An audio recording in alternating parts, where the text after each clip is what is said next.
हरे कृष्णा राधे राधे दोस्तों, आप सभी का मेरे इस यूट्यूब चैनल में हार्दिक स्वागत है। वैशाख मास में सबसे ज्यादा महत्व स्नान आदि का और दान का महत्व बताया गया है। और उसमें भी जल दान। आपको अपनी समर्था के हिसाब से ज्यादा जल दान करना चाहिए।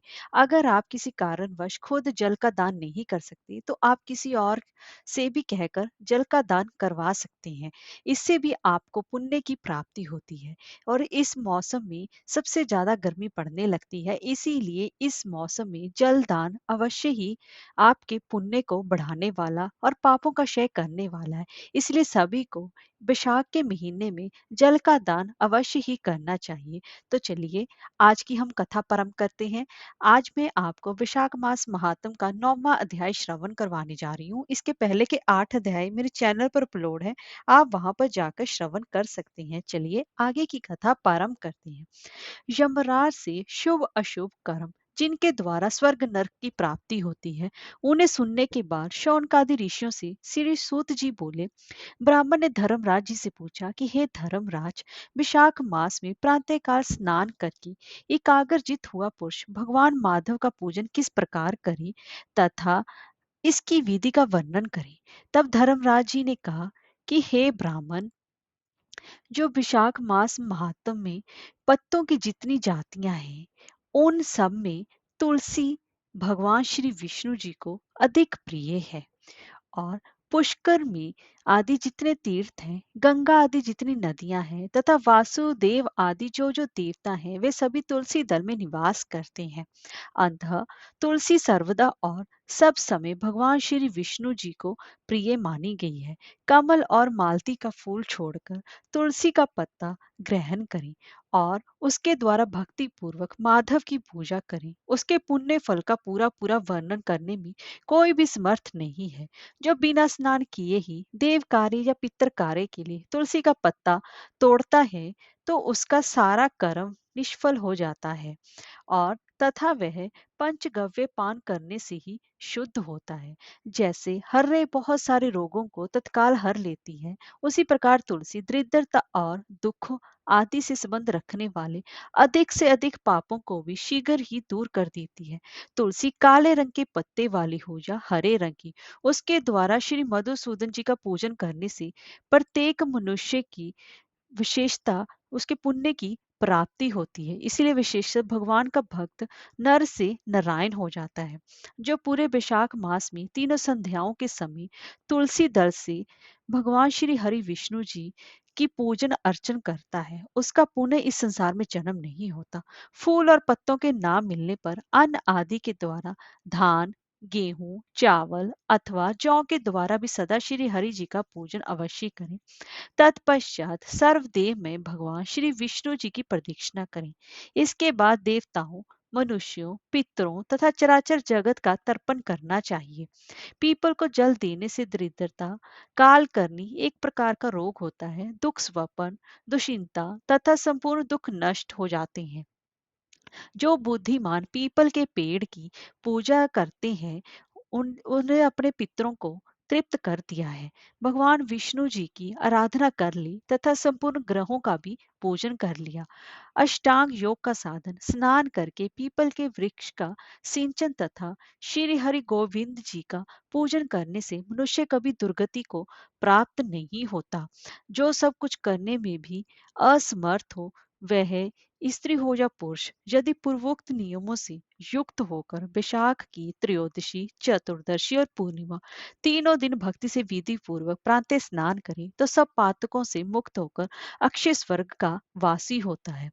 जो वैशाख मास में प्रसन्नता के साथ भक्ति पूर्वक ब्राह्मणों को भोजन कराता है, एक बार भी स्नान करके संयम और शौच का पालन करते हुए श्वेत या काले तिलों को मधु में मिलाकर 12 ब्राह्मणों को दान देता है और उन्हीं के द्वारा स्वास्थ्य वाचन कराता है तथा मुझ पर धर्मराज प्रसन्न हो, इस उद्देश्य से देवताओं और पितरों का तर्पण करता है, उसके जीवन भर के लिए किए हुए पाप तत्काल ही नष्ट हो जाते हैं।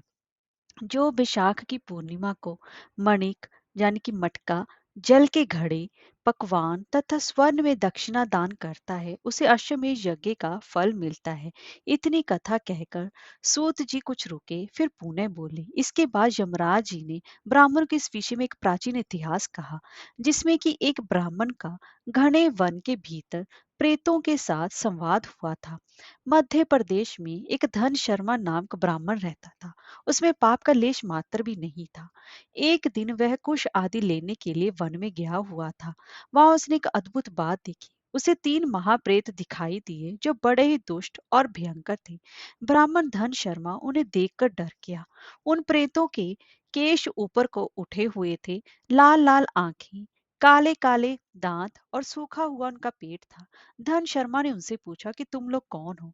ये नरक सी अवस्था तुम्हें कैसे प्राप्त हुई? मैं भय से आतुर और दुखी हूँ, दया का पात्र हूँ, मेरी रक्षा करो। मैं भगवान विष्णु जी का दास हूँ।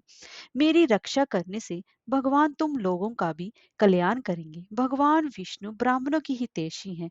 मुझ पर दया करने से वे तुम्हारे ऊपर संतुष्ट होंगे। श्री विष्णु जी का अलसी के पुष्प के समान श्याम वर्ण है। वे पीताम्बरधारी हैं। उनका नाम श्रवण करने मात्र से सब पापों का क्षय हो जाता है। भगवान आदि और अंत से रहित, शंख चक्र एवं गदा धारण करने वाले, अविनाशी, कमल के नेत्रों के समान वह प्रेतों को मोक्ष प्रदान कराने वाले हैं। यमराज कहते हैं कि हे ब्राह्मण, भगवान विष्णु का नाम सुनने मात्र से ही वे पिशाच संतुष्ट हो गए। उनका भाव पवित्र हो गया।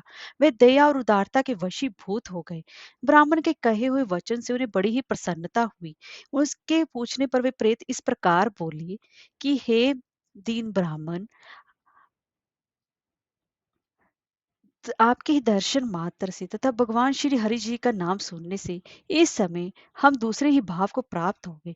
हमारा भाव बदल गया। हम दयालु हो गए।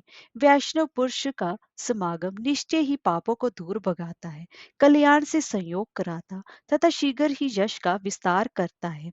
अब हम लोगों का परिचय सुनो। यह है पहला कृतिज्ञ नाम का प्रेत है। इस दूसरे का नाम विदैवत है तथा तीसरा मैं हूँ। मेरा नाम अवैशाख है। मैं तीनों में अधिक पापी हूँ। इस प्रथम पापी ने सदा ही कृत घनता की ही है। अंत इसके कर्म के अनुसार ही इसका नाम कृतिज्ञ पड़ा है। ब्राह्मण, ये पूर्व जन्म में सुदास नाम का द्रोही मनुष्य था। सदा कृत घनता ही किया करता था। कृत घन वो व्यक्ति होते हैं जो किसी के द्वारा अपने प्रति किए गए सत्कार्य को भूल जाते हैं या बिल्कुल नहीं मानते हैं। उसी पाप से यह इस अवस्था को पहुंचा है। अत्यंत पापी, धूर्त तथा गुरु और स्वामी का हित करने वाले मनुष्य के लिए भी पापों से छूटने का उपाय है, परंतु कृतघ्न के लिए कोई भी प्रायश्चित नहीं है। इस दूसरे पापी ने देवताओं का पूजन किए बिना ही सदा अन्न का भोजन किया है। इसने गुरु और ब्राह्मणों को कभी दान नहीं दिया है, इसलिए इसका नाम विदैवत हुआ है। ये पूर्व जन्म में हरिवीर नाम से विख्यात राजा था। 10,000 गांवों पर इसका अधिकार था। यह रोष, अहंकार तथा नास्तिकता के कारण गुरुजनों की आज्ञा का हमेशा ही उल्लंघन करने में तत्पर रहता था। प्रतिदिन पंच महायज्ञों का अनुष्ठान किए बिना ही खाता और ब्राह्मणों की निंदा किया करता था। उसी पाप कर्म के कारण ये बड़े बड़े नरकों का कष्ट भोग कर इस समय विदैवत नाम का प्रेत हुआ। अवैशाख नाम तीसरा प्रेत मैं हूँ। पूर्व जन्म में ब्राह्मण था। मध्य प्रदेश में मेरा जन्म हुआ था। मेरा नाम गौतम था और गौत्र भी गौतम ही था। मैं वासपुर गांव में निवास करता था। मैंने माधव मास में भगवान माधव की प्रसन्नता के उद्देश्य से कभी भी स्नान नहीं किया, दान और हवन भी नहीं किया। विशेषत विशाख मास से संबंध रखने वाला कोई भी कर्म मैंने नहीं किया। विशाख में मधुसूदन जी का कोई भी पूजन मैंने नहीं किया तथा विद्वान पुरुषों को दान आदि से संतुष्ट नहीं किया। वैशाख मास की किसी भी पूर्णिमा को जो पूर्ण फल प्रदान करने वाली है, मैंने स्नान, दान, शुभ कर्म, पूजा तथा पुण्य के द्वारा उसके व्रत का पालन भी नहीं किया। इससे मेरा सारा वैदिक फल निष्फल हो गया। मैं अविशाख नाम का प्रेत होकर सब और विचरता हूँ। इसी से ही सभी को विशाख मास का में स्नान आदि, दान, पूजा पाठ अपनी समर्था के हिसाब से करना चाहिए, ताकि हमें भगवान विष्णु जी की कृपा की प्राप्ति हो सके और उनकी प्रसन्नता प्राप्त कर सके। और ऐसा करने से पापों का क्षय होता है और पुण्य की बढ़ोतरी होती है, क्योंकि सत्कर्म ही हमारे साथ जाते हैं, बाकी तो सभी सब कुछ यही धरती पर रह जाता है। इसीलिए हमें ज्यादा से ज्यादा समय सत्कर्मों की ओर लगाना चाहिए। हरे कृष्णा, राधे राधे।